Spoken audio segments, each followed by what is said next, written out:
So I will start recording now. And so Veronica, take it away, and then we'll do attendance in a little bit. Okay. All right, guys, let me go ahead and share my screen.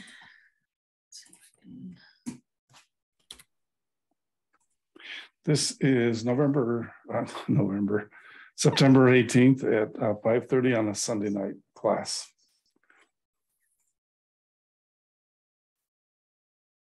Can you guys see that? Yes, ma'am. Okay, perfect. All right, we're going to go ahead and start. Okay, we're going to go ahead and do section 4, which is investigating the nonprofits, organizations. Okay, so we did set up the email distribution. We do have quite a few people that have not responded. So we'll go over that after, or unless you want to go through it now, Dan. Yeah, if you didn't get an email at 5 o'clock, 4:30 today, would you raise your hand? Danny, you didn't get one?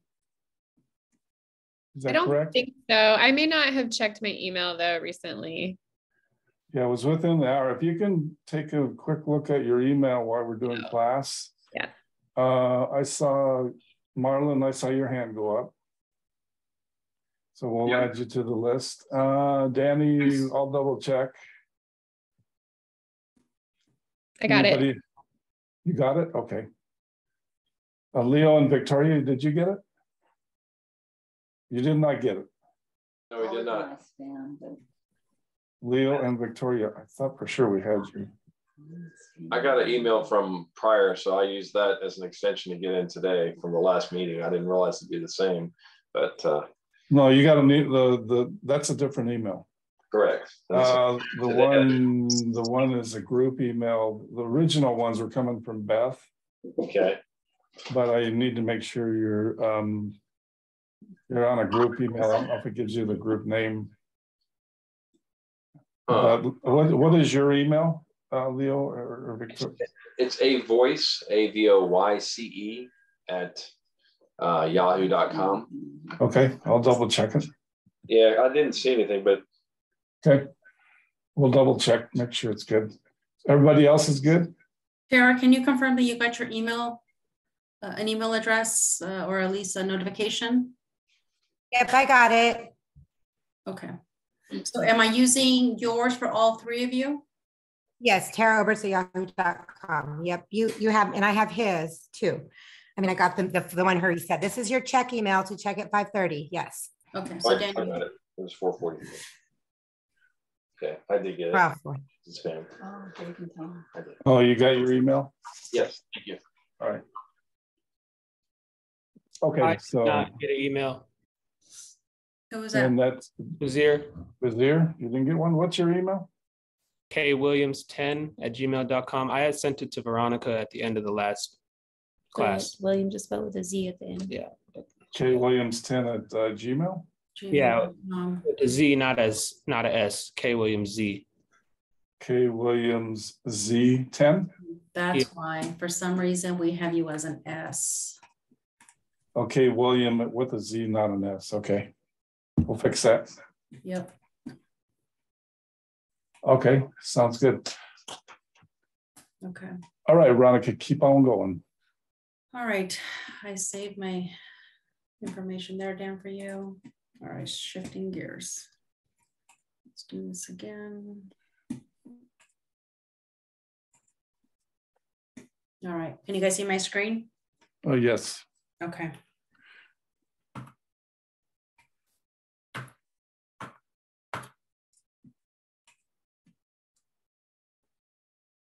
Okay, so we also encourage you guys to sign up for Facebook so you can start seeing our service trips, big trips that we have planned for this year, the remaining of the year, and also next year. We have a lot of good opportunities for you guys to get plugged in. So if you guys can sign up, you'll start seeing more activities.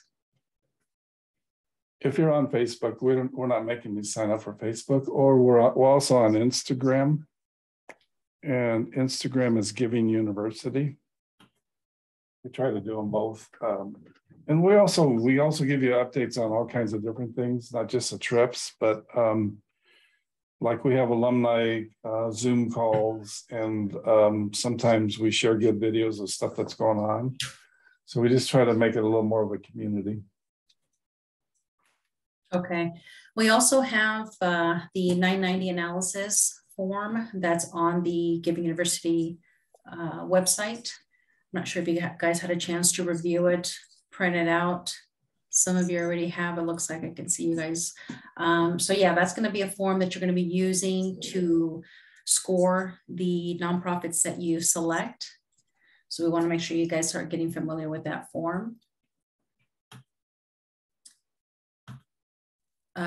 Okay, so we're going to go ahead and do a review. So based on the homework, which people in need are you most passionate about? And just looking for a couple of people to kind of give just their what their passion is. Anyone want to volunteer? I'm happy to volunteer. Okay. And this is just based on my already experience, but I would say that based on what we talked about last week, I was looking at the list, and what stood out for me are people who are materially poor, people who need spiritual guidance, and I guess overall, because there are many different ways that people can be materially poor, but people for whom an organization or ministry or project could, in a kind of a small amount of time, significantly help their situation. So if that makes sense. Yeah, it does. Anyone else want to volunteer? For me, it's children. I'm really passionate about making sure that children are getting fed, educated, clothed, and also as part of that is vulnerable children in families where children are being trafficked. And I want to make sure that both needs are being met. That's what I'm really, really passionate about. Yeah. And as you're, some people might not even know what their passion is. And so as you're hearing stories, or as we're, kind of looking into some organizations, it might spark up an interest. So it's okay if you guys don't have a passion yet. So is it important to find a passion, and why?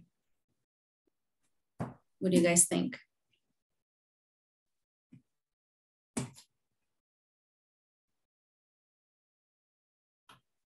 Because you get more involved. So once you find an interest or something that you're interested in pursuing, you start getting more involved, whether it's volunteer time, whether it's donating, resources, funds, you start getting more involved in that.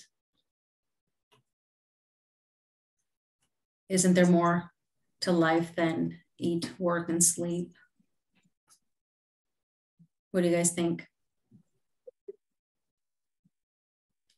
There is. So like I said, if you guys don't have a passion, it's okay. As we start going into looking at some of these nonprofits, you'll start, something will start sparking an interest. So a few terminologies that we'll be going over, and I'll just drop them in. You'll hear us talk about 501c3, and it's the government regulation that defines a nonprofit. So you'll hear a lot of us, Dan and I, talk about this 501c3. It's how they're registered to be a nonprofit. You'll hear us talk about the IRS form 990, and that's going to be their financial statement. It's going to be what we're going to be using to research a lot of these organizations. You'll hear us talk about NGOs. Emily is probably used to hearing this NGO, but it's a non-government organization, usually international. Also on the IRS Form 990, that's actually the tax returns that we take a look at. We'll actually look at them tonight. And the other comment I have is on the 501c3s. Churches aren't 501c3s. A lot of times people get a little bit confused, and a nonprofit is different than a church.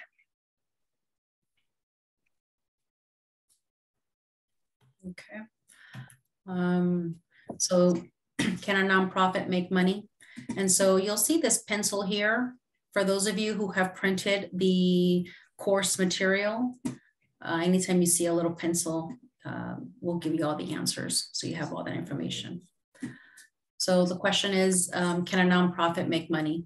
Anyone can volunteer? Unmute yourself. I think they can, absolutely. Fundraising, making money, but it goes back into the nonprofit. You're paying your salaries for your the people that are in charge of the charity or the nonprofit, and so absolutely. Mm-hmm. So it's yes, it can charge for stuff. I'm just going to drop them in here. What about and can a nonprofit pay employees? Yes. You will see. You'll see the financials that we'll be going over. Usually it's on page 9 or 10. You'll see the employees that are on salary. And so we'll be going over that form really closely. So what makes it a nonprofit?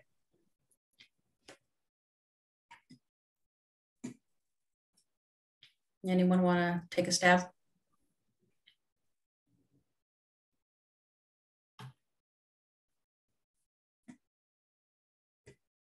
All the money is spent must be in line with its nonprofit purpose. So you'll see their mission statement on their financials, what they're using, the organization, what they're doing, how the money's being spent. And so we'll be looking very closely at that just to make sure that they are spending what they say they're spending. So this is a good one. Why do we have nonprofits in the US?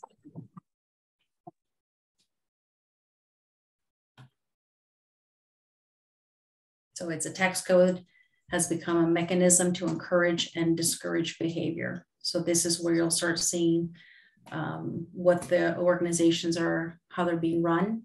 And so why is there a mortgage interest deduction? And it's to encourage home ownership. Is there charitable contributions deductions? It's to encourage giving.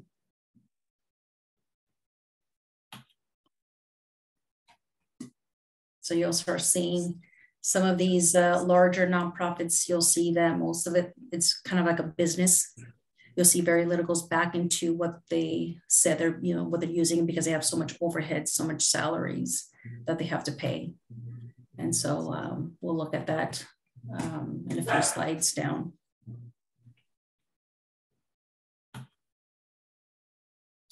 Anyone okay, so don't give the answer away on this one. This is a big one. So here's the deal. See this little coffee cup? It's really cool. It's got a little house on it. That's the house that Marlon helped me build. Marlon didn't do anything. I did all the work. And then there's a little GU cup. See that cup? So I want everybody to write down your best guess on how many nonprofits are registered in our country, the United States, and then whoever's closest. Well, if we remember, well, you'll get your cup. And since Veronica's on the call, she always remembers. So write it down really quickly. I don't think anybody knows the answer, right? Nobody's cheating me here. Bo, are you there? I think it's Bo. PHFD. Brianna, how you doing this evening? I'm doing fine. And yourself? You're doing good. You're doing good. Okay. So let me see your piece of paper with your number on it. Because I don't trust you. Okay, that's a phone. Let me see the number you got on your phone, Alonda. Is that a billion? 8 billion? No. Oh, It was, okay. and then I changed it to million. You It's know, a 8 little billion is a over it. lot of nonprofits. I want to tell you. You'll be surprised. Okay, so let's go around. CLF, what do you got? Let's see, 110,000. Okay, Emily, what do you got? 10,000. 10,000, you said? Yes. 10, okay. Yvonne, what do you got going? 500,000 to $1 million. Oh, wow, you're like taking a big range there. You want like a cut pretty bad. I see how that works. I only want one number. So Okay, 500,000, 500,000. 500, okay. Somebody else said 500, but anyway, it's okay. Danny, what do you got going? 50,000. 50,000, okay. Rosanna, I think I said that right. What do you got? I can't see. 290,000. I actually had 1.2 million and then revised it. Down to 290? 290,000. Okay, good revision. We'll see. Alonda, what'd you have? Oh, I had 8 million. It was just a 8 ridiculous million? number. Yeah. You're like an optimist. Do all your friends call you an optimist? Yeah, Sunny. All right, there you go. Yeah. Yeah, only an optimist would go with 8 million. Marlon, what do you got, brother? I had no idea, so I wrote 25,000. 25,000? Yep. Okay, you really don't have any idea. You're right. Abby? Let me see, Abby, what's that say? I wrote 50,000. 50,000. Leo, Victoria, is there 3 of you on that video? There's 2. 1.5 million. How many? 1.5 million. 1.5 million. Where did you get that number from? I don't know. It just popped in my head. It did? Nice. I don't know. What do you think, Veronica? You trust them? Oh, hi, but Brianna, what did you have? I said more. 1.5 million. I think it's billion? No, million. 1.5 million. Okay, we got 2 at 1.5. Brianna, what did you have? I think it's less because that one. Me, Brianna? Yeah, you, Brianna. Okay, perfect. Glasses, Brianna. I was with Marlon. I didn't know, so I did 27,000. Oh, you're with Marlon. Yeah, you guys really don't know. Tara? My husband said 250,000, so we'll go with that. 250,000, and then there's Vizier.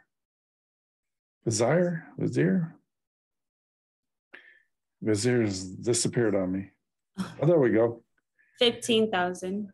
15,000, and PhD or PHFD. What's that stand for? It's like swearing. Maybe they're swearing at me. Oh, you're muted.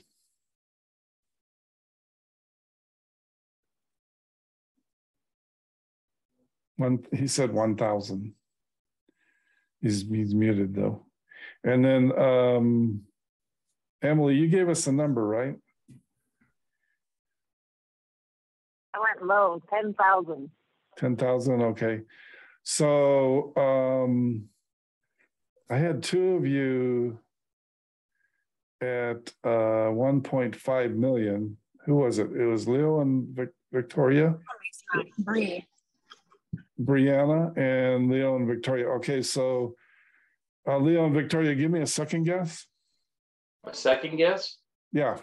I'm thinking even more. I know there's a lot of nonprofits, so I would think maybe even 1.6 mil, but somewhere between that number probably sounds correct. Okay, 1.6 mil. Okay. And then Brianna, what are you going with?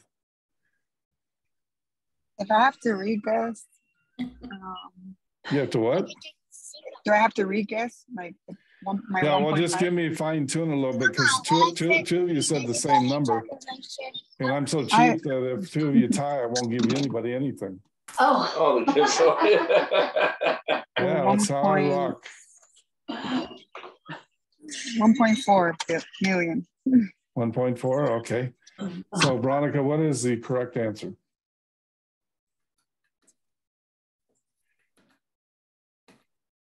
$1.6 million.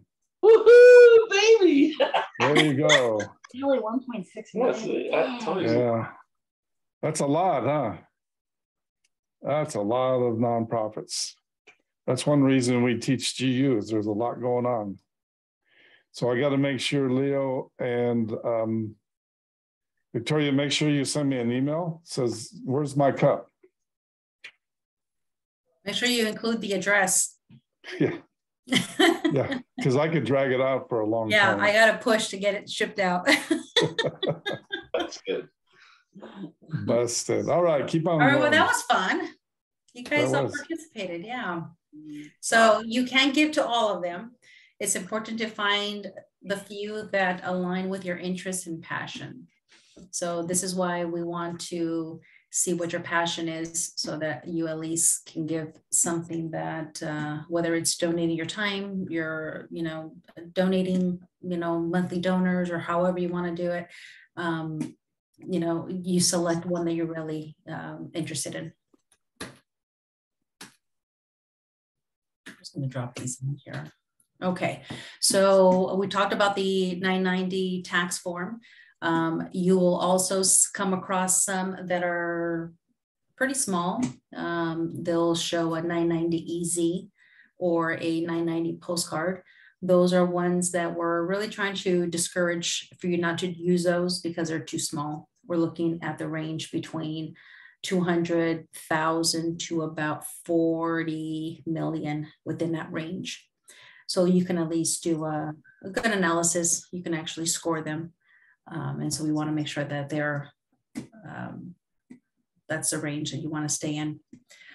GuideStar, this is the website that you'll be using to look up nonprofits. I'm going to actually, if you guys want to do a screenshot with your phone, take a picture because you're going to be using this username and password. So we're going to go through each one, kind of how to log in, how to search next. So if you guys want to take a picture of this. Are we getting the slideshow after this class? Yeah, we'll send it out. But if you, just in case you guys, the few that don't have emails on the distribution list, we want to make sure you guys at least can practice on this until we get you signed up.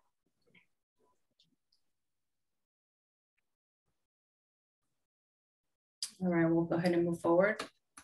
And so, you want to take it from here, Dan? So this is GuideStar. You'll use an email address that we provided, the password. You'll sign in, and then this is what the website would look like. And so, you would do the search, and it's really kind of finding what you're interested in, whether it's homeless.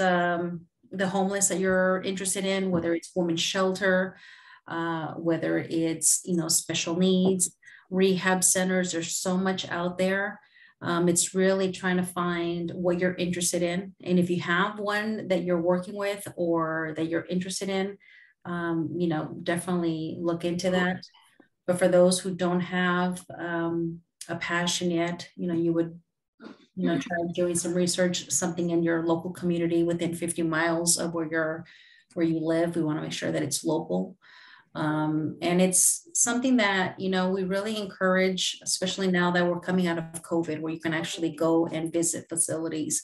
We want to make sure that you, take that step, schedule a meeting, go meet with the program directors, really take a tour of the facility. How are they being run? And so that's the interest. That's how much we really want to make sure that you really get involved, because we will give it, every student that does this, you will get $1,000 that you will represent, on behalf of Power Plus. So you know, the more that you do the research, you know, it's only going to help you, you know, because when we go to, you know, overseas trips, you know, we have one shot to gather all of the information to make sure that we're really, you know, we're going to be funding to an organization that really is going to make an impact. So this is, you know, this is the start of you know, the research. But Dan, I'll let you take it from here if you want. This is the 990 analysis that you guys should have already printed out from the website. But if you want to take it from here, Dan. Sure. I think you have to unshare your screen. And so this is the most boring class of the 7, because we're dealing with numbers, we're dealing with tax returns, and there's nobody that I know that gets all excited about tax returns. And numbers usually are right behind as far as people, you know, liking it. So you kind of have to hang in there tonight. I tried to make it as simple as we could. So you can kind of get an idea. But I'm on the GUSundayNightGU. Let me see which. Yeah, I'm on GUSundayNightGU. And you can see this is the website, GUSundayNightGU.org. We only have one license where you can go in and get all the information. I think you can go on as a guest, but the login is givinguniversity@cox.net, and I think the password is whatever we got on the sheet there. And so this is where you go. And so when you go on here, GUSundayNightGU doesn't have every single nonprofit listed here, but they have a lot of them. I think it's optional. People want to be listed on GUSundayNightGU. And there's another big one that's charity.org or something like that. However, if somebody's not on GUSundayNightGU, you might want to get a little bit suspicious, because nonprofits that really know what they're doing make sure they list themselves up here, and that way people can take a look at everything. But again, you are entitled to the tax return. So on GUSundayNightGU, nobody knows what you're doing. I mean, GUSundayNightGU does, but you can go on here and you, let's just say you went to this platinum community right here. Maybe that's not, let me see how we get in here.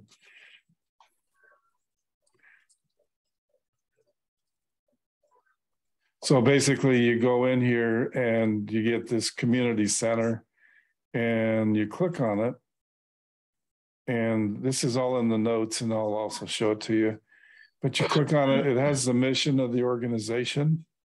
The mission of this organization is to serve the poor, hungry, disabled, and the needy, irrespective of their faith, their ethnic or cultural background.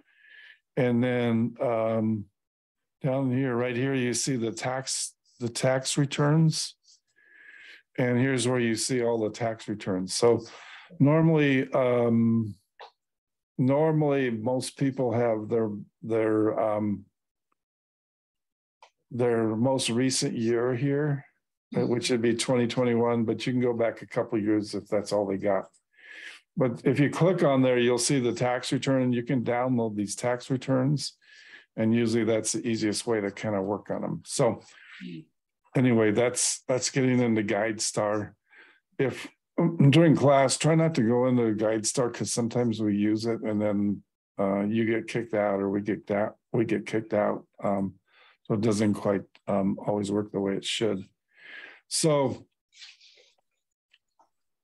let me do the slideshow from the right way. So in that investigate, you have the right to view a 990, the 990 easy. We also have another form that's that we use, because on the trip sometimes we can't figure out the tax returns because the nonprofits in the country we're at, and so sometimes there's not an American nonprofit associated with it. So we have some other forms that you can use when you're on a trip. But anyway, in the slides you'll see the way we kind of put big arrows so you get the idea, and you can kind of see where the things are. This is a really important form, and I want you to make sure you got some of these printed out, because when we start working on these, and we'll probably start on them maybe a little bit tonight, but for sure next week, what we do is we go through and we score the ones that we're looking at between 200,000 and 40 million, or whatever the range is we gave you. And we start taking a look, because we try to help you. What we're really trying to do is pretend like you're going to give the money. I know we're giving you the money to give, but that's not the goal of our class, is just to pass through money. It's to make it so when you invest or you donate or you get engaged with a nonprofit, you have confidence that your money's being well used, because you work really hard for your money and you want to make the best use of your money that you can. So that's what we're doing here.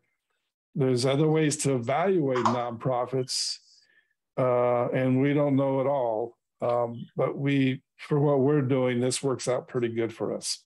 So we're going to go through each one of these sections. We got section A, B, C, D, E, and F. So we're looking at 6 scores on 6 different things off of the tax return to come up with a number.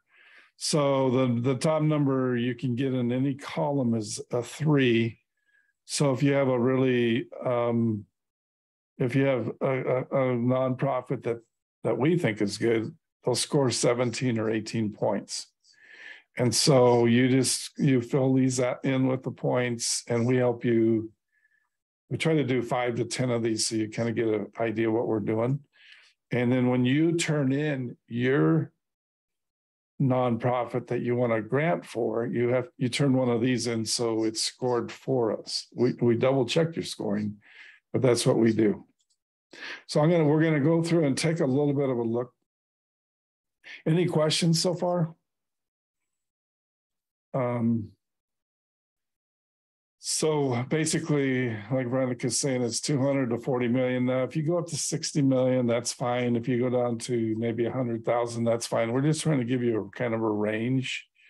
And that's what we're doing, is to give you a ballpark of what to look at. On line 9, this is on page 1 of a tax return. You'll see it on the next page that I bring up.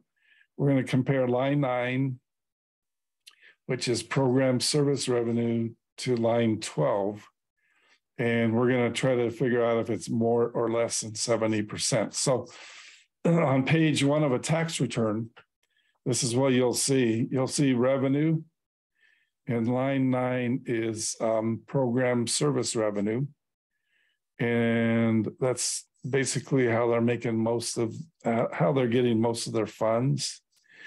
And I think it's by selling stuff. Let me see what the next slide says. Maybe not. Let me see what the last. Veronica, what do we exactly mean by program service revenue?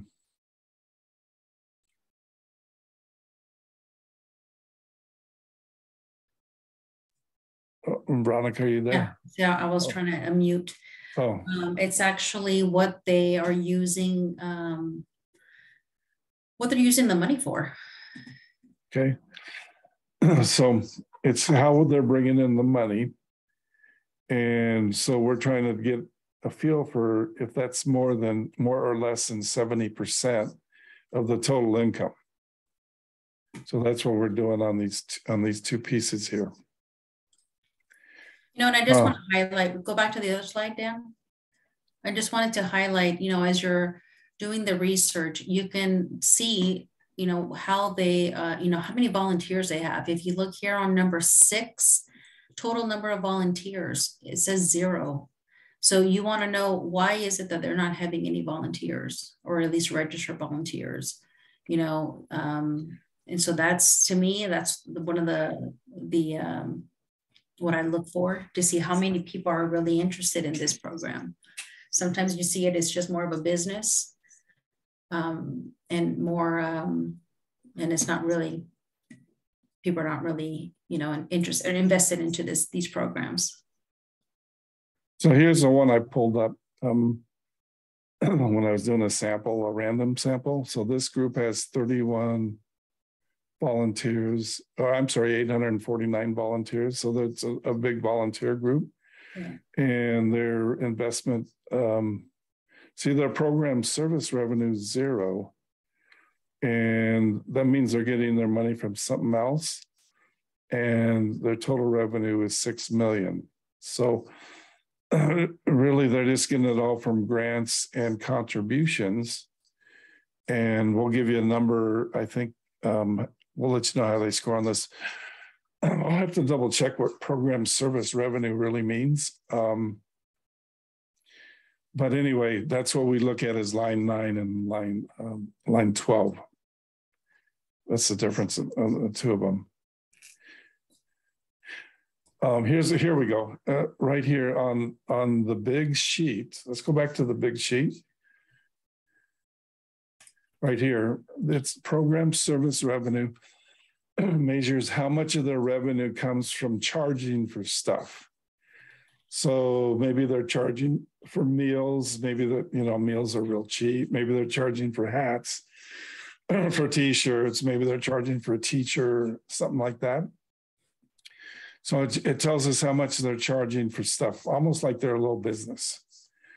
And so when you're lame like me and you're teaching a class like you guys, that's why we have this sheet, because we try to cover for all the things we miss as teachers, and we understand what we're looking at here. So that's what we're looking at, how much they charge for stuff. So these guys charge a lot for stuff on this one, and their total, almost 90% of it is from charging for stuff. These guys are, whoopsie. These guys aren't charging much for stuff. They're getting a lot of donations and grants. Number 8, you can see line 8 there. And this one, most of the money is coming in on line 9. And so line 9, this one gives us 95% is coming in for charging for stuff on this first page. And so if we go back to this sheet, line 9 is greater than 0.8 right there. And so they get 1 point. Okay, so we want to really see them getting money from, not for charging for stuff, but from donations and things like that. And where did I lose? Oh, here we go. These guys aren't charging much for stuff. They're getting a lot of donation or contributions, donations, and grants, 2%. So they'll get 3 points on that scoring sheet right here. I cut and pasted for you the scoring sheet in there so you can see what it means. So if you download a tax return, you can kind of put all the pieces together. The problem with the tax returns is they're not just 6 little pages, all in a nice little order. They're all in order, but for our 1 page, you have to wade through about 20 pages. Accomplishments. Read 4A, B, and C is what they're doing in line with what your passion is, or what you like. Is there another organization you might like? One of the things we tell people is if you're in our class from an organization, we want you to pick your grant for a different organization, because we want to spread you out a little bit. We want to kind of widen your world a little bit. So it could be another group that does maybe the same thing you do. But if you find a group, we had a foster girl in our last class, and she really wanted to help homeless. So she really had her heart set on a homeless group in Colorado. And she found out they scored pretty low on our sheet. So I said, go on GuideStar and see what's out there. And there was quite a few other options out there for her. So she was able to really do what she wanted to do, because there was a lot of choices in GuideStar. And like Veronica was saying, well, there's 2 things. One is how many volunteers are there? And then the statement on the bottom here is if they let's say they're feeding people. So one thing you can take a look at is if they feed 1,000 people and it costs them $1,500, then they're feeding people for $1.50 a meal. And it tells you they're pretty good at what they do as far as really getting that cost down there. And so that's kind of one thing that we take a look at. It's not on that sheet, but it's just another thing to look at.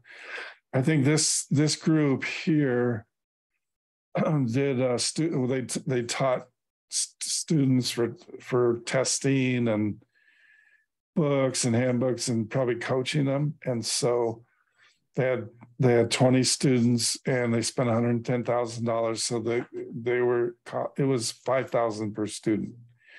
So we don't score them on this part, but it kind of gives you an idea, just as a feel for how effective they are. One of the things that we take a look at is, and I'll go back to my big sheet here, is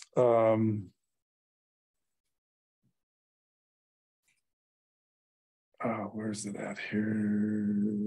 Revenue. Oh, okay. The second part we look at is the salaries that they pay. And we're not against people being paid salaries. And we're not, we have nothing against that because people have to live and they have to have a house and a place to live and drive a car and things like that. What we do look for, though, is abuse. And so our standard is this. Our standards are basically, if there's two salaried people over 170,000, that's okay. But if there's more than two, we really start dinging them. And let me see what I got here. Oh, okay. Hey, Dan. Yeah. Can we take a question? It looks like Alondra has a question. Oh, sure. I'm sorry, I didn't see the little hand raise. Oh, yeah, no you worries. you have to throw something through the screen for us to know. I know, because you guys are all shifted over to the right. It's hard to see everyone. Oh no, I could have waited until he asked for questions, but I understand that it's just part of a criteria, but I guess I'm wondering if an organization like sells stuff to generate funds to run the nonprofit, like on its own, how is that negative? I don't know that I understand that relationship, and I was wondering if you could clarify that for me. I think we feel like they're more like a business because they're really doing production. They're making stuff or they're reselling stuff. We just think it's better to get have income from contributions and things like that. We don't kill them for that. We just think that a nonprofit gets donations. That's what they do. That's what nonprofits do. And we just think that it's a little bit too much like a business. Okay, thanks. It's not a bad thing because it means they're being responsible to raise funds, right? And so they're taking the responsibility. So that's a really good question. Maybe we're a little too hard. I don't know. And when you look at an organization, one thing you can do is look at what they're selling to make all that income come in where it's such a high percentage. And you maybe ask some questions. We're back to the salaries here. There are two salaries listed here, which is okay because we have the two 170 rule. However, we get a little suspicious because we got two at 170 and they're married. And so doesn't mean they can't be married and all that good stuff, but it's just something to kind of watch out for. And so how do we, okay, so lesson 2, it's 3 points. 2 to 3 is 2 points and greater than 3 is 1 point. So, there might be one CEO type and then you got a whole bunch of other people, but if it's under 170, that's pretty much fine with us. We do take a look at total salaries and all that good stuff, but for this one line B, we look at 1 or less. Here's an example of a company or a nonprofit that has a lot of salaries over 170. So does anybody want to give me a guess on who this is?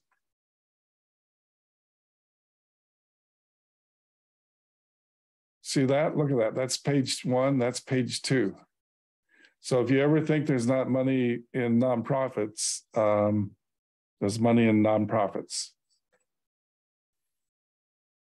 Okay, so this is one reason we go through this exercise is if you look up here, my little arrow up here, what's it say up there? It's the Red Cross. Okay, now everybody loves the Red Cross. I don't know any American that doesn't love the Red Cross. But what we want to know, and what we let people know is this is what's going on with the Red Cross. Is there's a whole bunch of them. I think there's another page of them. We just put 2 pages up here. And so you have to start asking yourself, you know, what is it that they're doing? You know, do they have to have 5, let's see, 1, 2, 3, 4, 5, 15, do they have to have 25 people making over 200,000 basically? It's a lot of people making a lot of money. And so we're not saying the Red Cross is bad.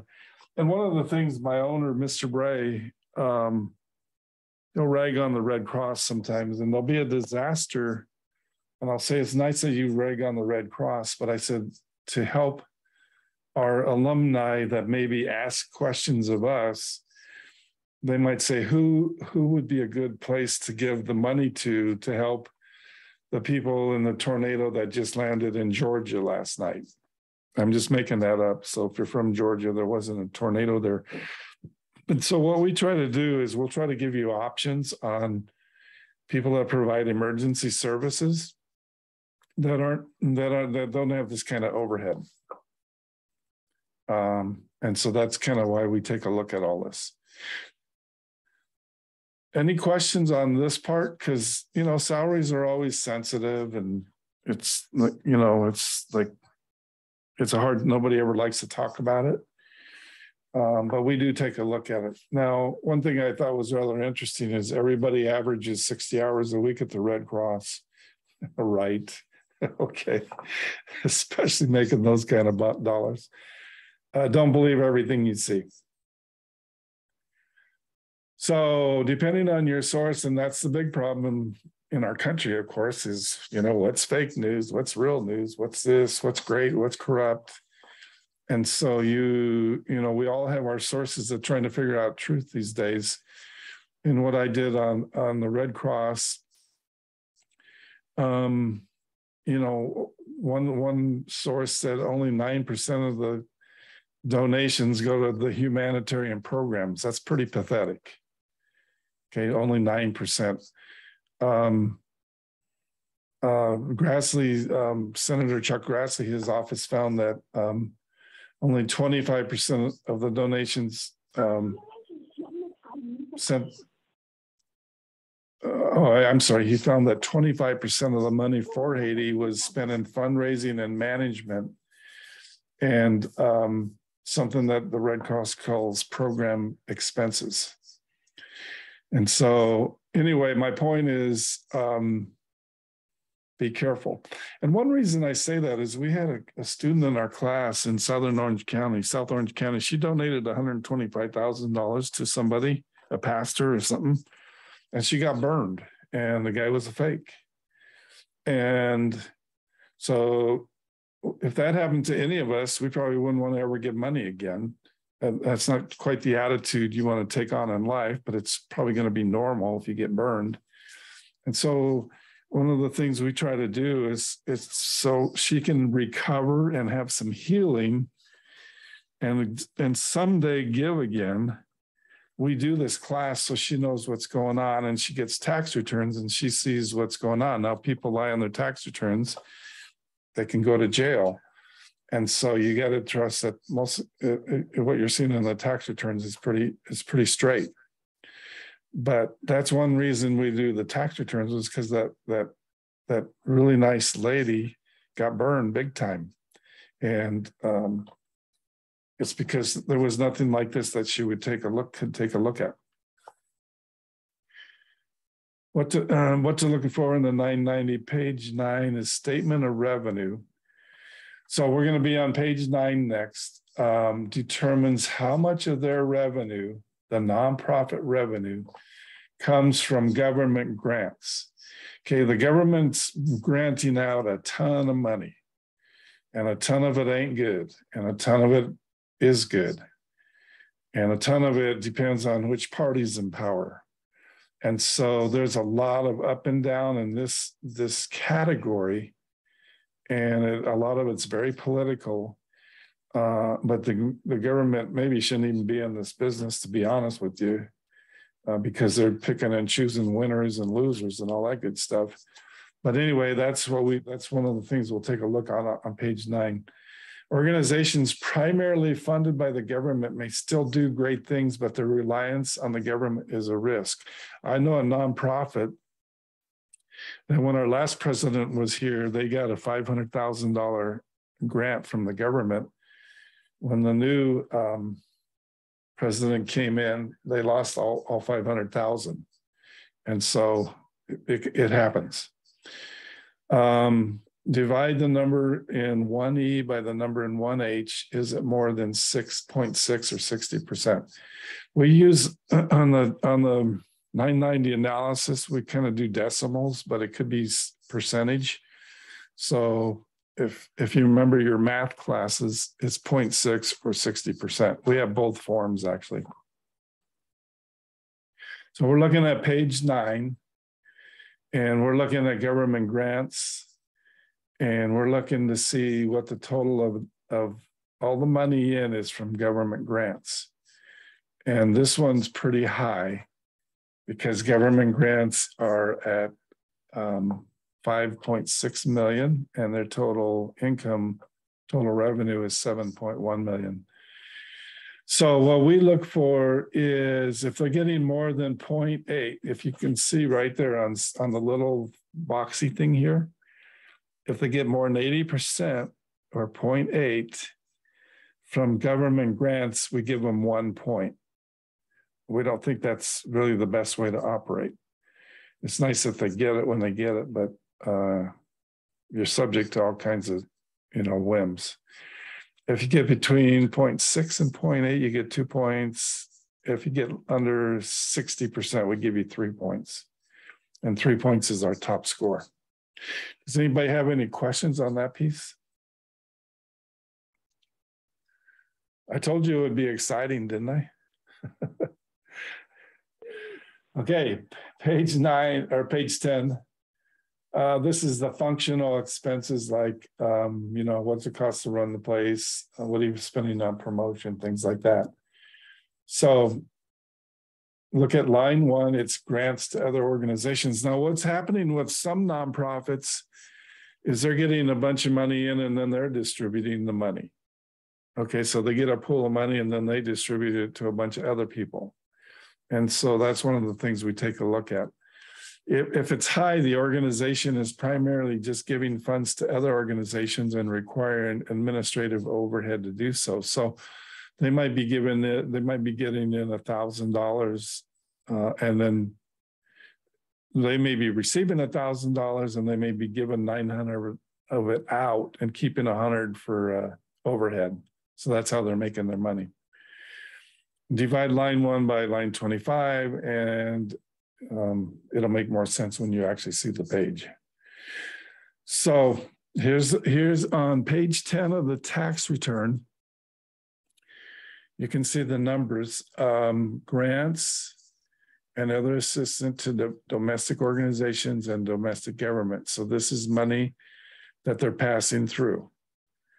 And on that same page, page 10 at the bottom, it has the total functional expenses. So this one is 2.3 million divided by 57 million. That's all our expenses, and it gives us 4%.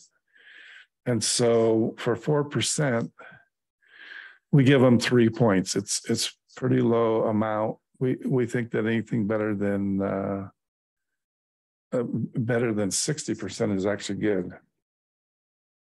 If you notice, 0.6 is really 60%. Yeah. Yes.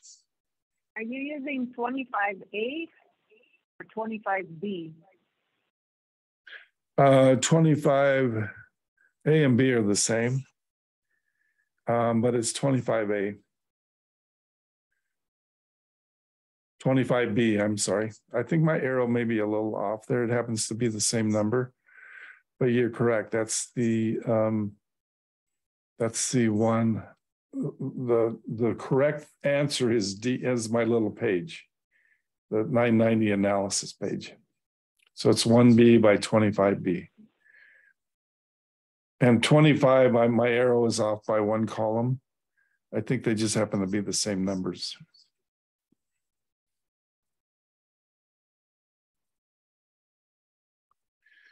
And then we look at some more expenses. We have management and administrative, and then we have fundraising. And so this one is exciting because it's complicated looking.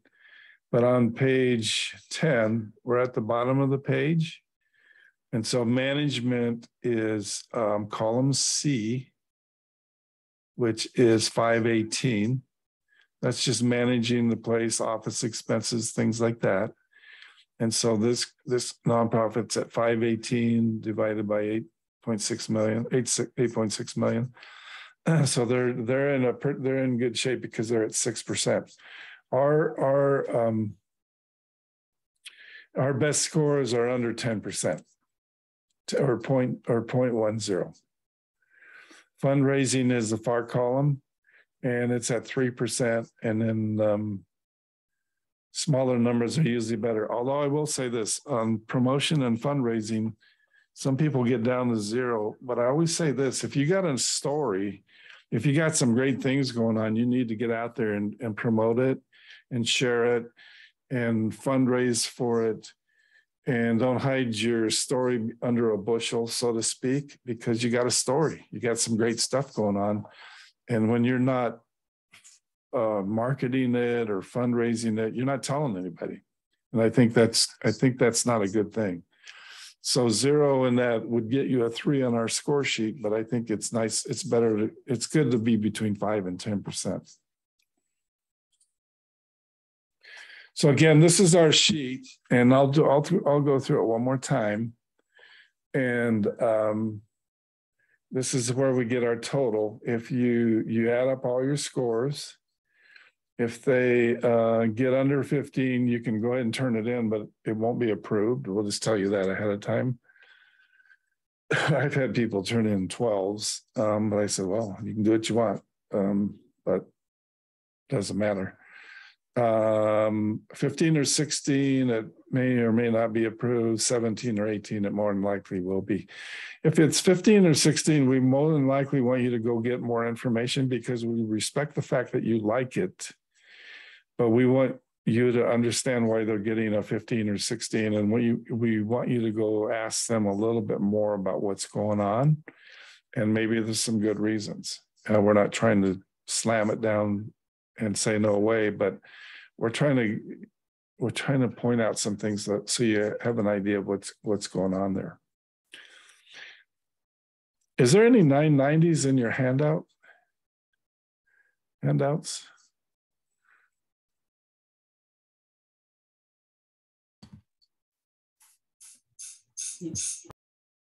In the homework page, Dan? I only saw the 990 form, like not examples to pull from. Not an actual 990? No. Okay. So is there any questions on all that? I'll go through it maybe one more time. I think in the handout there's the 990 of Achievement Institute of Scientific Studies that you're going over, part of it at least. Okay. Hang on just a second. I'll be right back. I got to take a 1-minute break. I'll be right back.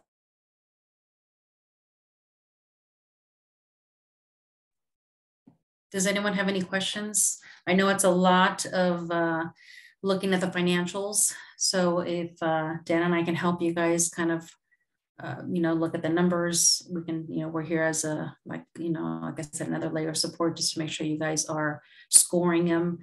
The board does want to see the high numbers, anything 16, 17, 18.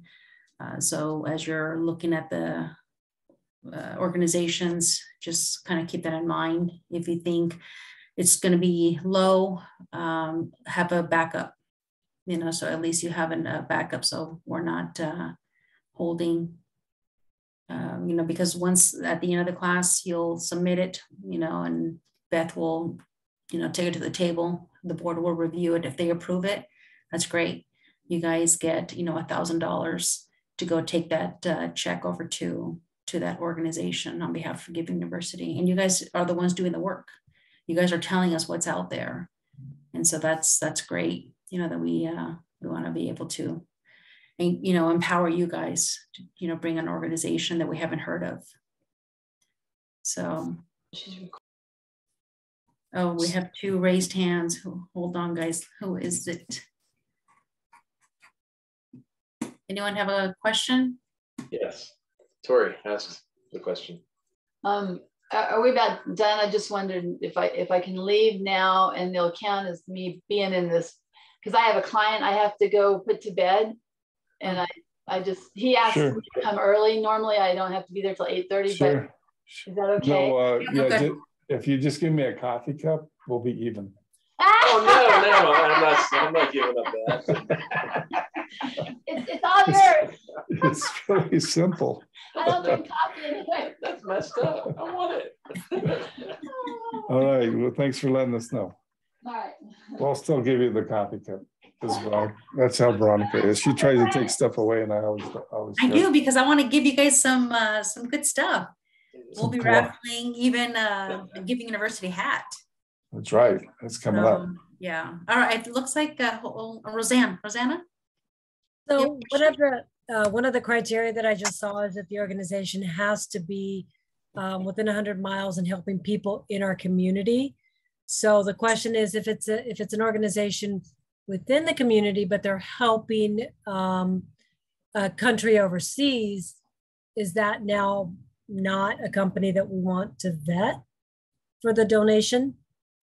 As long as it's registered as a 501c3. Yeah, normally we want both to happen. I turned one down. Somebody had a really cool horse one in Newport Beach or Orange County, and that's where the headquarters were. But then I found out the kids getting the horse rides were in New York. And the point of what we want you to be able to go out and kind of get a feel for what the people are doing. That's kind of why the 100-mile thing is more for where they're doing the stuff. Because their headquarters, I live in Orange County, and the headquarters could be in Colorado. But if they're doing a food bank or something here, the activities happening here. I felt terrible because the one I turned down, she started crying and stuff. I was like really mean, but I said, I said, I'm sorry. And her husband actually led one of the trips for me. But anyway, we try to get it to where the activity is. Now, we have some people in Mexico, so I know that's a little bit different. What kind of nonprofits do they need to look at? They're probably going to have to look at something in San Diego for me, at least for the exercise. There's a couple things that I will say this. For the exercise of the grant, that's what we want. And sometimes people will do this. They'll do the grant, they'll do a great job, and it'll get turned down by the board. But the exercise of writing a good grant and doing your job has been completed, and we don't take it off. I mean, we don't fund it, but you've completed that part of the course. We also let you come back with another organization to get them $1,000, because I tell people all the time, if you don't take GU, you're cheating somebody out of $1,000. I said, I don't care how you look at it. That's how I look at it. And so we do want to give away the money. We're not trying to not give away the money. It's just we're trying to keep it kind of localized to what you're doing. We do have another form in case people don't have these, not everybody has these tax returns. They have the easy ones we were talking about. And so we have a newer form that we're using for that now. That's a good question though, thank you.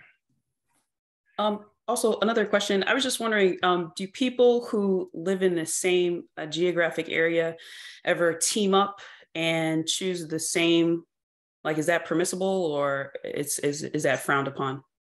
No, I mean, we want two separate grants. So people are doing the work, you know, the grant work, the tax return and all that. So I don't know where you live, but if you live, let's say in Denver and you pick cross purpose, there has to be two separate grants. They'll still get, you know, 1,000 and 1,000. They'll get two. There are nonprofits that have got multiple grants from us, and so that's possible. But usually, we want the work done for the class. It's for the exercise of. My point is this: we're trying to pretend like you're giving away your money, and we're trying to help you understand what the best places are to give your money based on what you like. Because I feel good about what we share with you on all this boring tax stuff, because now I know at least you have a chance of not giving it to the Red Cross. If that kind of annoys you that, you know, 25 people are making $300,000 a year, at least you know. And so we're trying to target it, or we're trying to make it so you are able to make intelligent decisions, because yeah, our goal is to give away the money, but our goal is to make you, you know, generous and more informed. And generous might mean, I always say everybody's a little bit generous or a lot generous. My goal in this class is to make you 10% more generous than you were, because I'm not crazy enough to think we're just going to make you a 100% generous person because you took this class. But I also think, first of all, it's to overcome, like, not opening your wallet for generosity is a hard thing to do. We're just trying to make it so you're stretching yourself, because it's part of a journey. Because I've taught this thing many times and I'm still having to challenge myself. Where am I being generous? You know, what am I doing? And so you'll have periods of time where you're really generous, and you'll have periods of time where you pretty much suck on generosity. So I've got a question kind of piggybacking on that. We just moved to the place where we are, and so like less than a couple months. So if either one of us wanted, or if let's say I wanted to focus on an organization that is from my hometown, that I know their history, because, you know, I worked in nonprofit for 20 plus years, and I know the nonprofits that are in my hometown. Would that be something that would be doable? Or are you guys going to say, I want to push you to get to love the new city you're in? Well, I always tell people, what do you think your answer should be? I mean, that's really the question. Yeah. Okay. I'm not saying yes or no, but I will say this: if you go to, let's do this a minute. If you go to GuideStar, what city are you in now? Florence, Alabama. Okay, so let's just look up Florence, Alabama.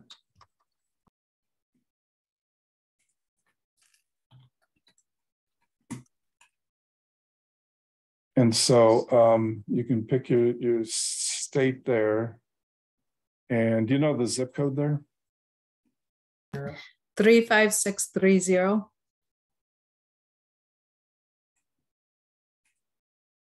Okay.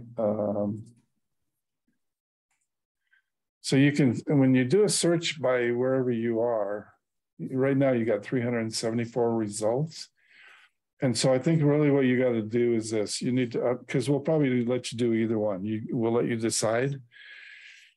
And, but I think what you should do, to be fair to where you moved, is say, okay, you know, if I'm going to be generous and I'm going to do something here in my community, there's 374 potential places you could take a look at.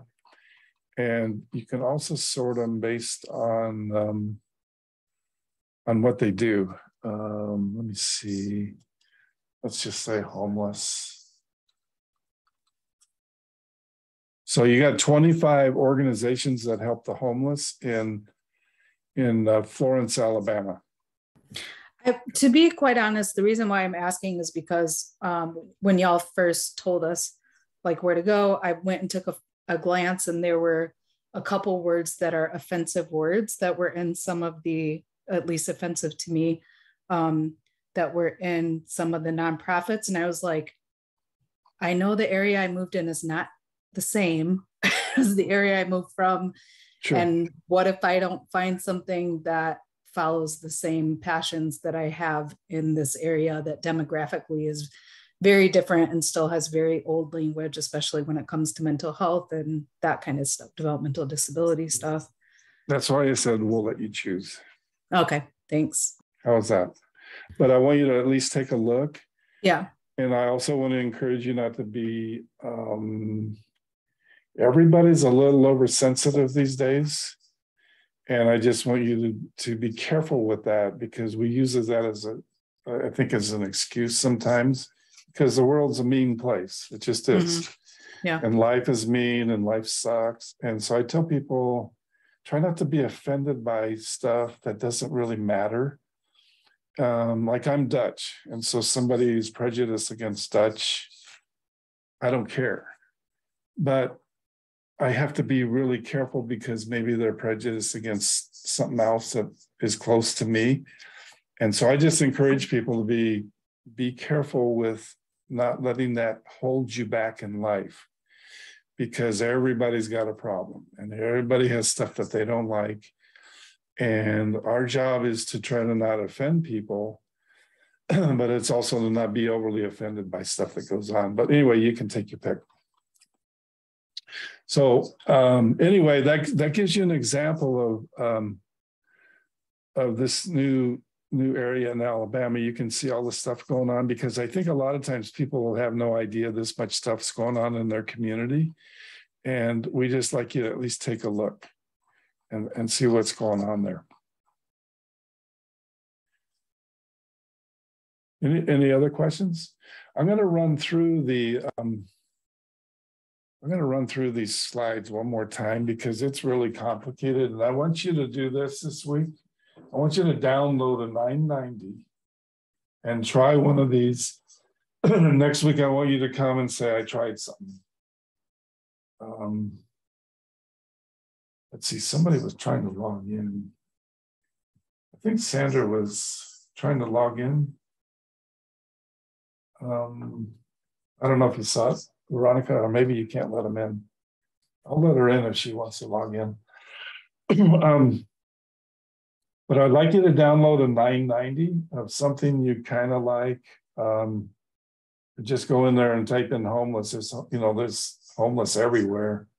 I mean, homeless organizations everywhere. So just try one, and at least download the PDF on your document or on your device or your computer, and take a look at the forms we give you and see what you can do. So let me go back to where I was here. Let me share the screen, because this isn't going to get real easy anytime soon until you start doing a couple of them. And let's see here. Are you guys on my, I got two computers, so I gotta sometimes remember I got two computers. Okay, so you're on my investigating nonprofit sheet. That's a login. That's where the tax returns are found. And now you gotta dig down a little bit to the actual organization before you get to this green thing. Okay. And then I want you to print out some of these and have them as your tool, because this is what will help you a lot. And I want to do a couple in class next week, where if you had some trouble, we'll do it with you and we'll have everybody score it together. But again, here's the sizes. And what we learned on program service revenue, because I wasn't, sometimes I forget, it measures how much their revenue comes from charging for stuff.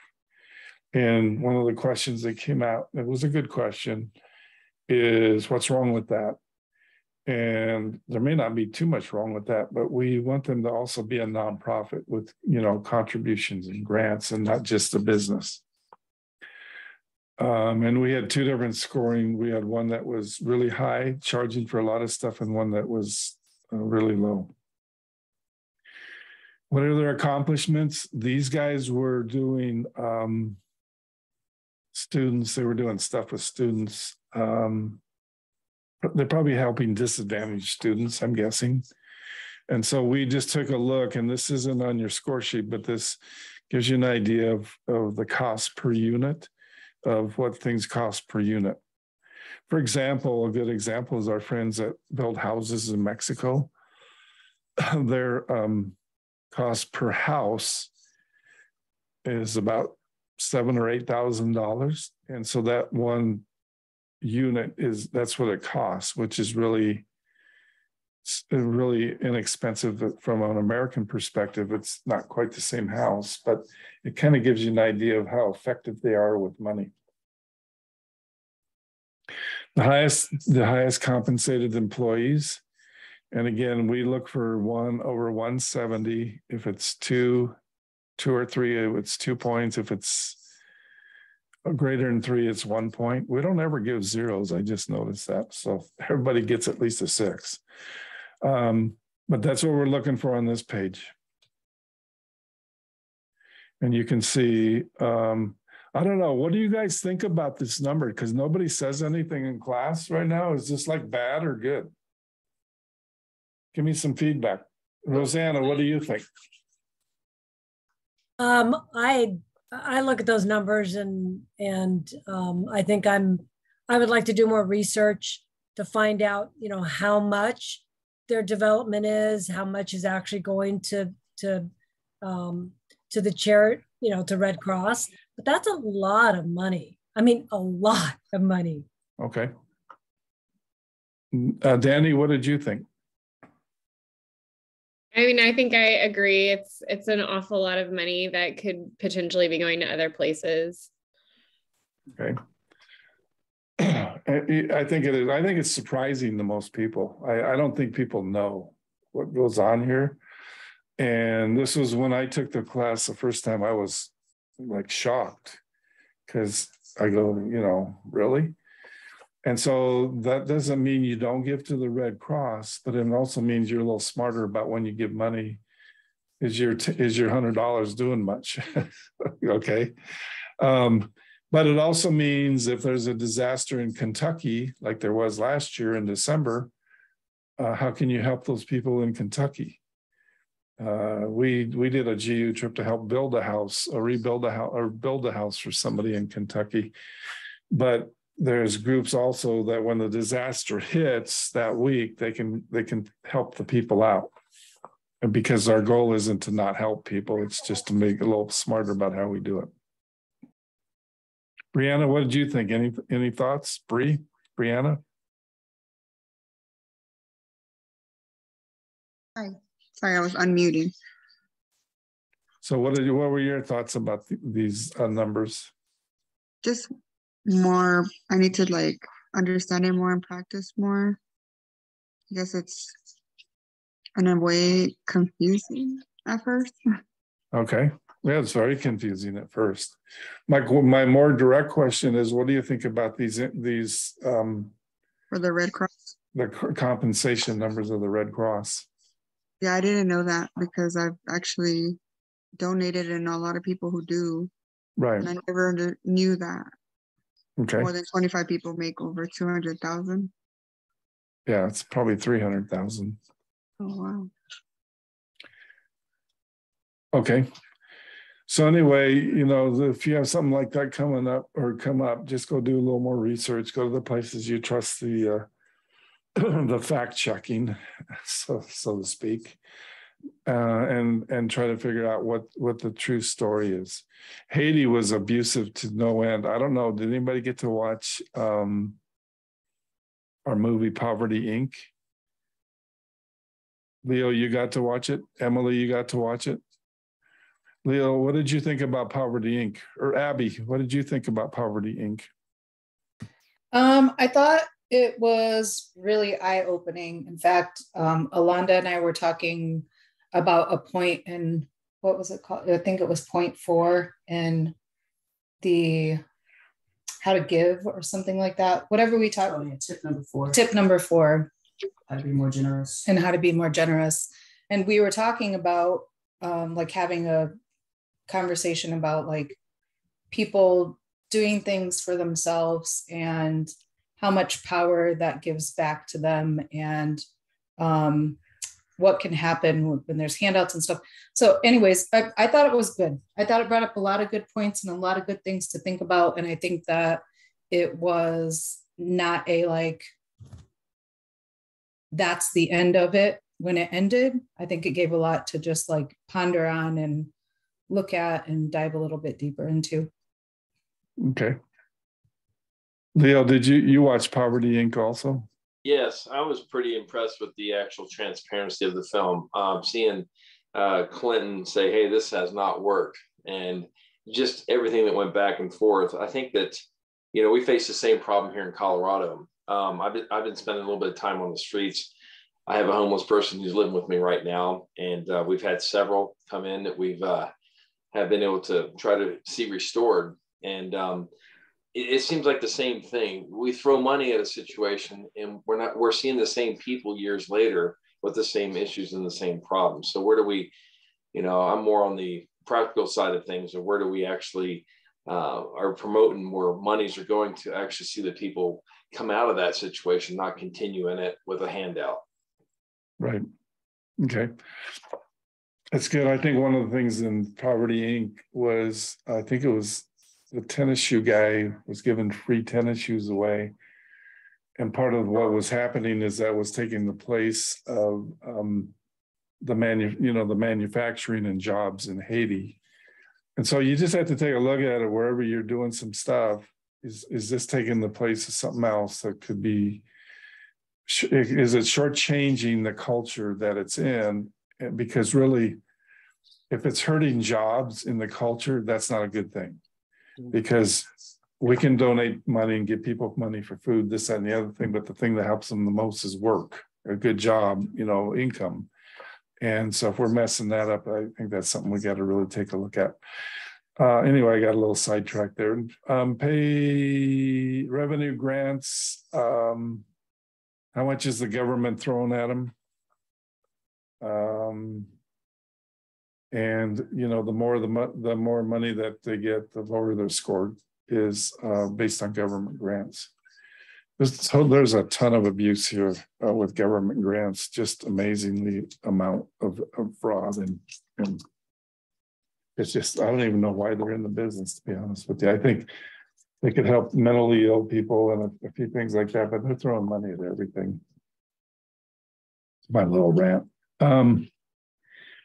Grants to other organizations. There's one organization that kind of does that. Can anybody think of the name of that organization? There's one that specializes in that. Is that United Way? There you go. Yeah, United Way. You might want to, when you go in the guide stars, take a look at United Way and just see what the deal is with what they're doing. And so then we take a look at management, or we take a look at what's this one? Management and overhead and fundraising. And so that's our beautiful little form. And it's your friend. Make it your friend. So if you can get a 990, I thought we had one in the handouts, but maybe we don't. You know, you got to get some practice in. A little score doesn't mean the organization is bad. Many organizations do great work, but are not run as well as they could be. Maybe you could help them. Sometimes a low score just means they don't rely on donations. That was the one the question on somebody asked about the income from selling things. And so maybe they got dinged 2 points on that number one line just because they sell stuff and there's not so much donations. And so that's not a bad thing. It just means it's, you know, the score is lower. Maybe that is bad. If your organization scores low, there may be a story that explains it. And that's one point I want to make to you is if they start getting dinged 4 points, it's getting a little too low. But if it's a 2 or 3 point thing, just try to figure out what's throwing them off a little bit. There's an organizational review document. It's the grant document form. And let me pull that up really quickly on givinguniversity.org. All our forms should be up here on the student section. Right here. And this is the organizational review form. It's the one where you can, you know, it kind of looks like a grant request. And so what you do is, what I tell people to do is score your organization before you go to a lot of trouble of doing this one. Because if you're scoring low and you're not going to really want to turn them in, don't do this one first, do this one last, because you know, it's just a lot of extra work. But that's what this form is here, the organizational review. So you describe the organization, its purposes, its major activities. Is it having an impact? Describe the impact. Review the 990s, discuss your findings. Have you been involved with this organization in the past? How do you expect to be involved in the future? So if you're not really working for them, but you've been involved with them, maybe as a volunteer, or you've done some stuff with them, that should be fine. It's just if you're on, you know, if it's like your main job, we're just asking you to expand your horizon a little bit. And you know, some people would go, what right do we have as GU to say one organization is better than the other? We believe that some of them have more impact, and I know that's right, correct. Whoever reviews it, we usually have one board member and maybe admin review the grants.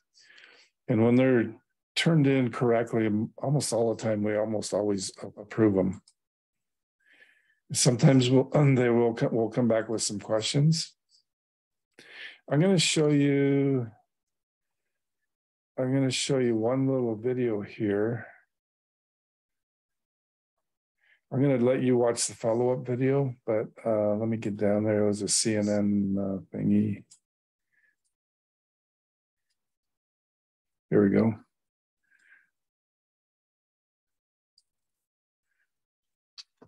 Let's see if it still plays, huh?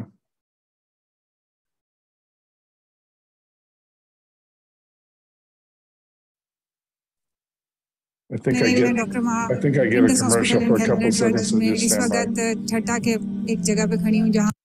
Anderson Cooper 360. Okay, does everybody see Anderson Cooper? And do you get audio? You get audio also? Okay, here we go. Weeknights at 8 and 10 on CNN.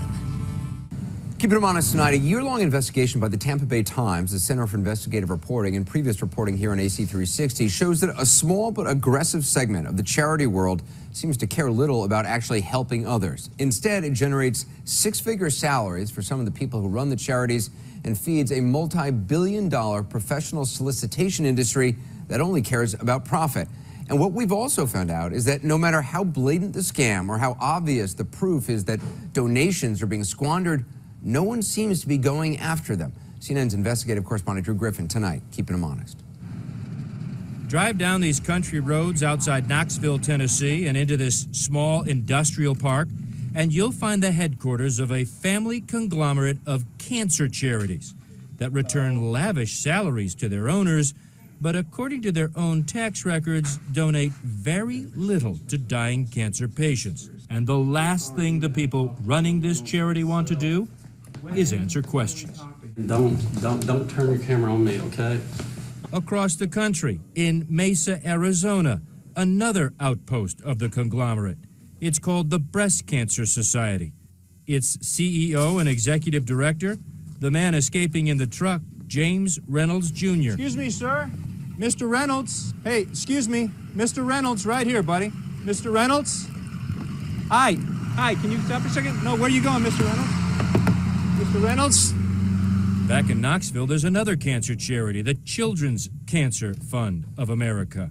And this one run by yet another member of the family, Rose Perkins. Hi, is Rose Perkins in? She's unavailable and she's not doing any interviews at all. Why wouldn't she do us any interviews? She's running a charity here for kids with cancer, right? That seems like a good idea. It is. That's what I've been just told to tell you she's not doing interviews. Can you tell us what you guys do? Any positive things you do with the money you collect? You can send your questions to her email. Okay, what's that email? And we'll answer it. If you were asking us for money, what would you say you did with your money? We help children with cancer. How do you do that? What do you mean, how do we do that? We help children with cancer. Yeah, how? We In what provide way? them a financial assistance. Financial assistance, and do you have any idea how many? If you have any other questions, please send them to her email. Okay, my question.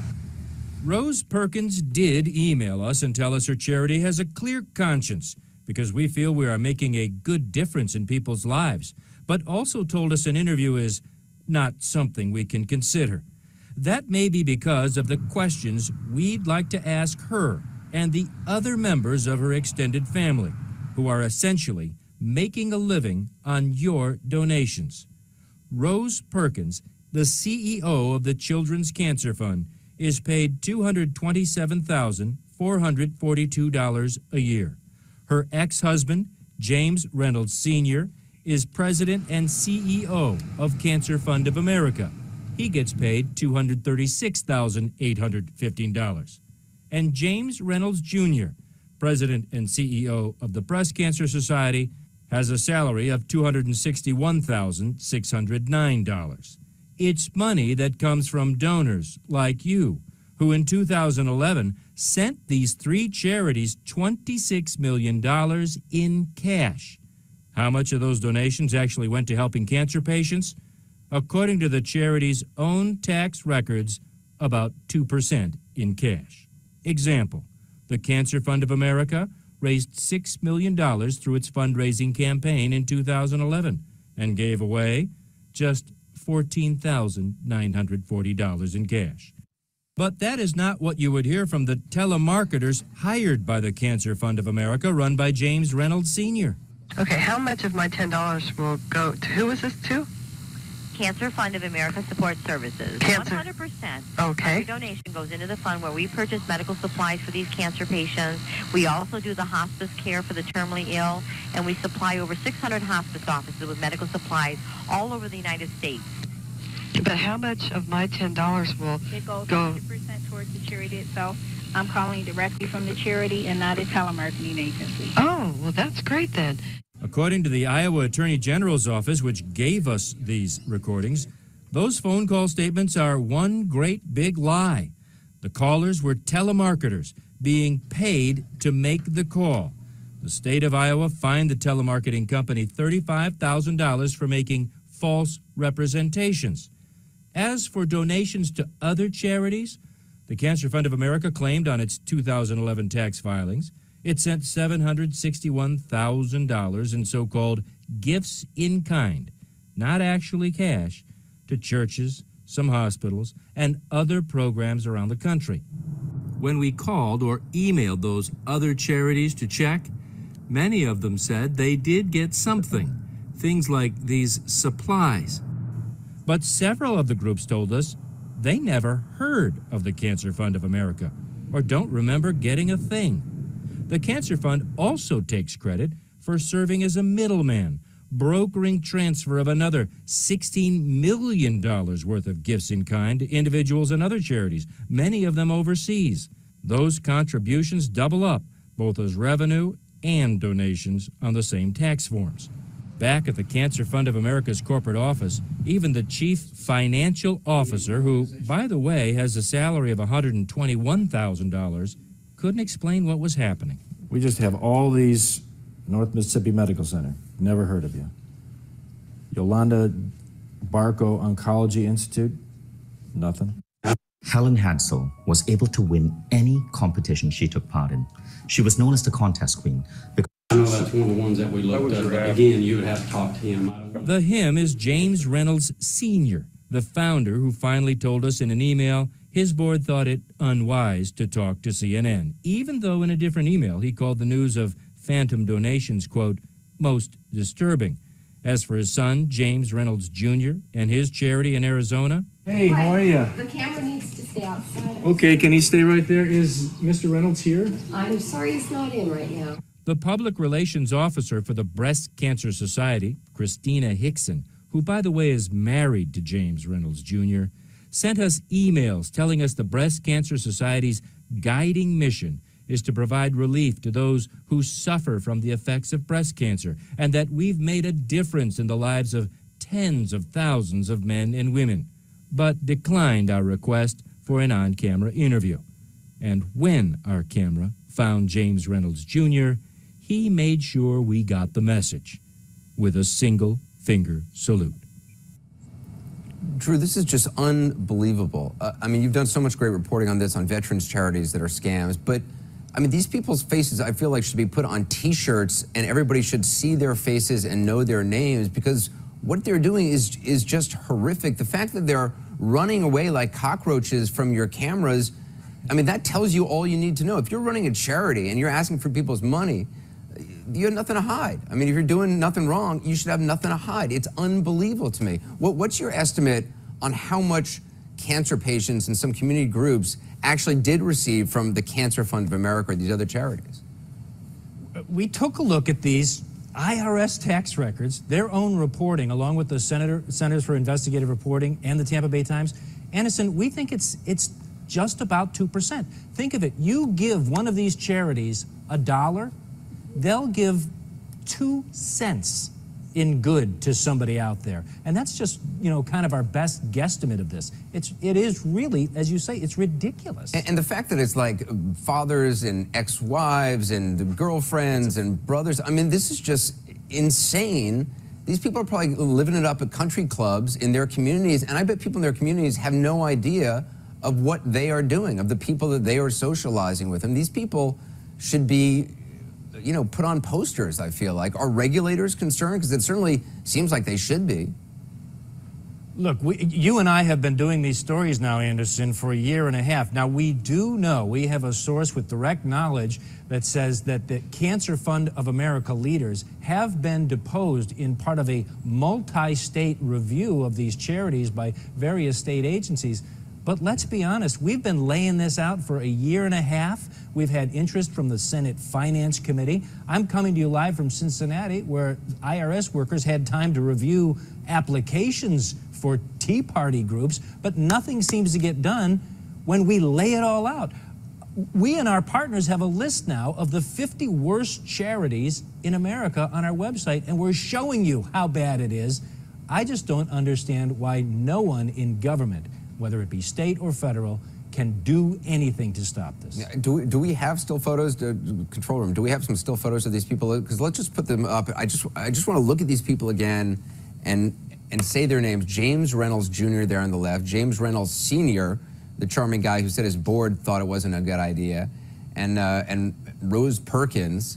I mean, these people, they're running away. It's like in that old 60 Minutes piece, Mike Wallace walks into a garage and people start running away. He's like, why are y'all running away like cockroaches? That's what these people are doing. I challenge any of these people. We will give them an interview. If you don't want to talk to Drew, you can talk to me anytime, anywhere. I will come down and meet you if you don't want to talk to Drew. I mean, this is unbelievable. We're going to stay on this. Drew, appreciate the reporting. Thank you. So anyway, that gives you an idea why we do this. There's some follow-up videos on it also. I think it's in the notes. But that's kind of, any questions on that? I think cancer is kind of one where there are probably some games going on, maybe a little more often than not.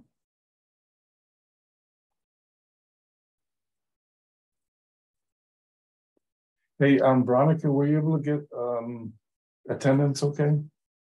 I did. You did, okay. Yeah. Okay. I just want to just say something as far as the Poverty Inc. For those of you who have already watched the video, if you can do the questionnaire and send that in, we want to give you guys credit for some of the homework. So we're going to be giving you guys a lot of information. So if you guys have any questions, let us know, because I know we move pretty quick. Yeah, so did you say that we send the questionnaire in? Yes, we need a copy. It's on the page, the on the website. On the website student page. Yeah, if you watch the video, make sure you fill out the little questionnaire.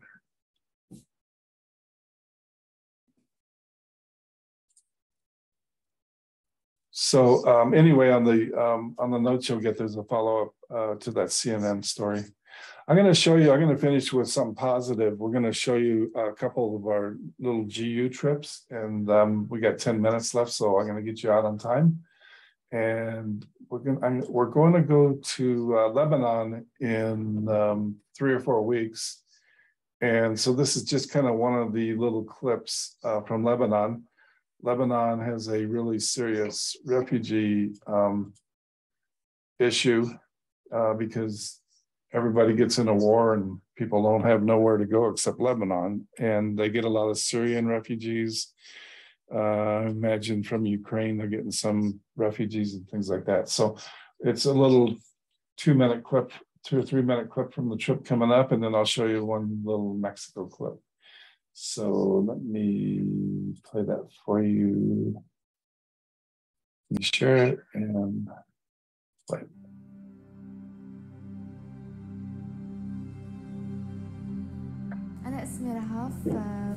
My name is Rahaf. I'm 13 years old.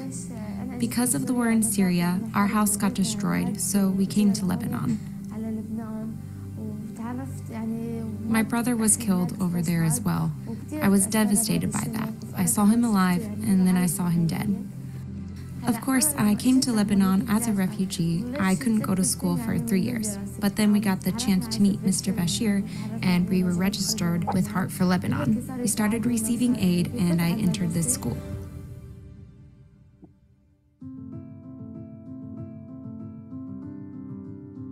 Heart for Lebanon education programs in South and Bekaa give opportunities to hundreds of students to be educated and to be transferred from despair to hope.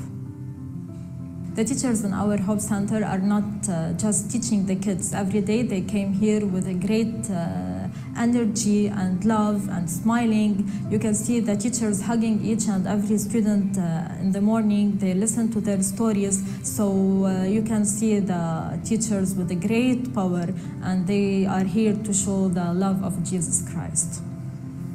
I really love this school. I have been here for 4 years now and have learned lots. When the teachers first started teaching about Jesus, my entire life changed. I eventually became more friendly with people around me. I was so locked up and scared in the beginning. I was bad, now I'm good. Not too good, but at least I have a kind heart now.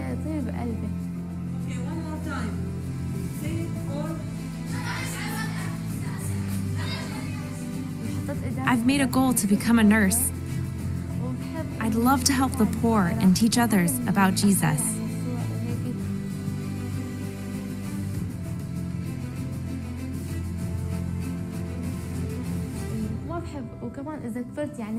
When I grow up, I never want to forget the teachers who have taught me. They will always be in my heart.